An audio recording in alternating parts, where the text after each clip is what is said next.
No, it feels great to be a thirdish winner. I was here about 11 years ago, so it's been amazing to come back and see how much has changed, but almost how much things haven't changed as well. It's a beautiful city and always has been. I'm an entrepreneur. I set up a carbon removal company about 3.5 years ago.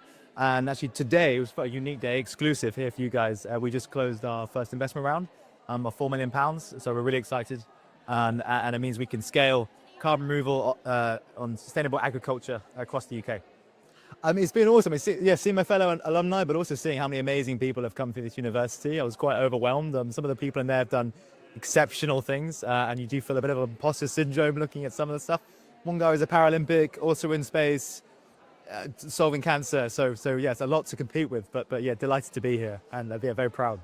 It was pretty massive for me. I mean, I grew up in a small town in the southwest of England, in Taunton Town, and so this was the big city lights around the corner. Always a big rugby fan, so I knew the Millennium Stadium, but that's about as much of Cardiff as I knew. And so, yeah, I think coming here is always it's been a very warm city historically, and I've always felt I've tried to deliver that kind of warm energy, any kind of work or anything I do in my personal life as well. So I think it does shape you almost culturally in many ways, and then you hope to bring that out to the world afterwards. Favorite many, there are many. My third year, really. People sometimes say your first year is the best. For me, my third year was the best.